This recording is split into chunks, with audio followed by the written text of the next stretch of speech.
Salut à tous! Est-ce qu'il vous est déjà arrivé de douter de votre parcours professionnel, d'avoir envie de faire quelque chose ou d'avoir le sentiment de passer à côté de quelque chose, mais de pas en être tout à fait sûr à 100% et surtout de pas avoir tenté, de pas avoir osé essayer? Si c'est quelque chose que vous ressentez ou que vous avez déjà expérimenté, c'est peut-être qu'il y a quelque chose à aller voir ailleurs. Mais pour avoir le courage de changer ou de prendre acte, souvent ça peut être utile d'avoir quelques clés de compréhension. Moi, en tout cas, c'est ce qui m'est arrivé récemment. Au bout de 9 années de médecine, je me suis dit que j'avais envie de quelque chose de différent, en tout cas sur ma carrière long terme. Quelque chose qui m'emplisse plus et qui grandisse au fur et à mesure des années. Et du coup, il y a un peu plus d'un an, je me suis lancé dans un double cursus entrepreneurial et j'ai découvert que c'était une voie qui m'emplissait énormément et que je pense qui prendra de plus en plus de place dans ma pratique quotidienne. Mais que ce soit l'entrepreneuriat, une vibe artistique ou simplement une envie de reconversion, au début, il y a des petits signes qui trompent pas, mais qu'il faut savoir repérer et surtout prendre en compte. Donc pour ceux qui sont nouveaux sur cette chaîne, bienvenue, je m'appelle Benoît, je suis interne en neurologie et aspirant entrepreneur. Déjà, souvent, quand on sent qu'on a envie d'aller voir ailleurs, il y a des petits signes qui trompent pas, mais quelquefois qui peuvent être difficiles à percevoir et surtout à prendre en compte. Alors, ça peut être des signes de mal-être, le fait d'être un peu déprimé, un peu fatigué, ou alors de pas avoir envie d'aller au travail le matin ou d'y aller à reculons. Ça peut aussi être le fait de pas avoir réellement l'impression d'être en contrôle de ses journées et puis de la suite de son futur, ou simplement ne pas supporter l'ambiance de travail ou le fait que vous deviez recevoir des ordres. Tout ça, c'est des petits signes qui, même s'ils atteignent pas forcément les personnes dans votre entourage, vos collègues, chez vous, peuvent parler et à mon sens, c'est important de les écouter et de les prendre en compte. Moi, quand j'ai commencé à ressentir ces choses-là, au début, c'était assez subtil, mais au fur et à mesure, il s'est installé un vrai mal-être où j'avais l'impression de passer à côté de quelque chose. Et du coup, je me suis mis à chercher des alternatives, à chercher des choses qui me rempliraient un peu plus ou en tout cas qui me feraient rêver. Et personnellement, moi, le déclic, ça a été quand j'ai découvert les vidéos d'un youtubeur britannique qui était médecin lui aussi et qui est devenu youtubeur et entrepreneur, donc c'est Ali Abdaal. Et franchement, il m'a inspiré à la fois dans son mode de vie et puis dans la manière, dans son métier.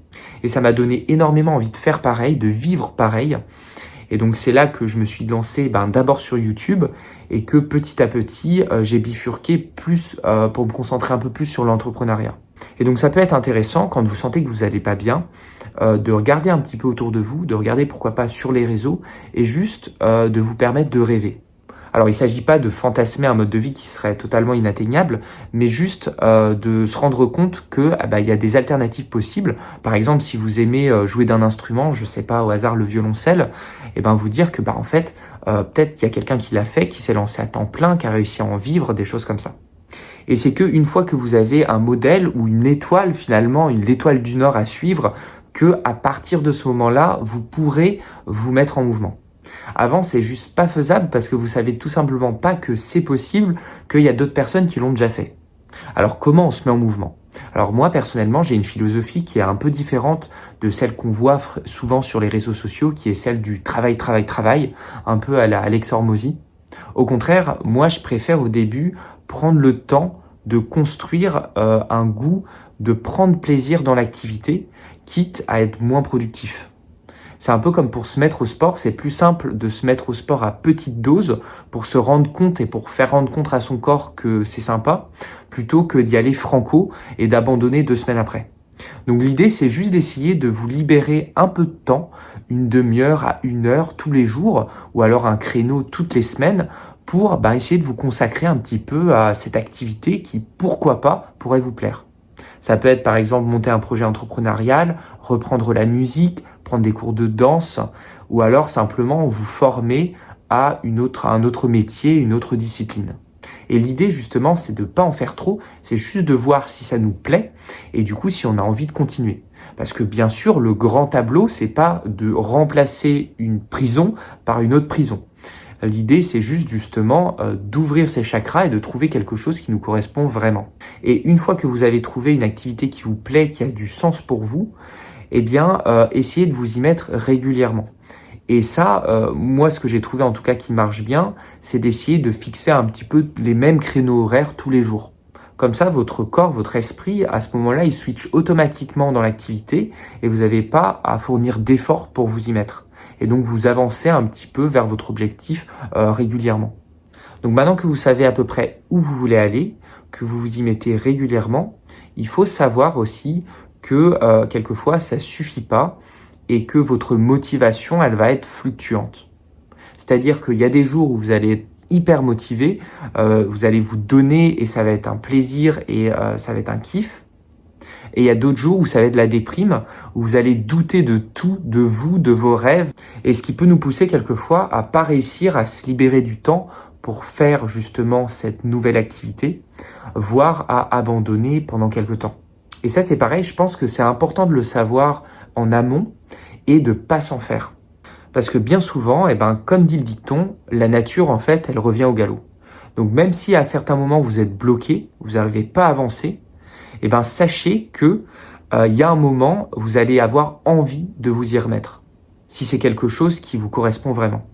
Donc pour résumer, si vous êtes sur le plan professionnel notamment, comme j'ai été il y a un peu plus d'1 an, dans une situation de mal-être, où vous sentez que vous passez à côté de quelque chose, que vous avez envie d'accomplir plus ou de faire les choses différemment, déjà, prenez acte de ces sentiments, même s'ils sont ténus, et acceptez-les.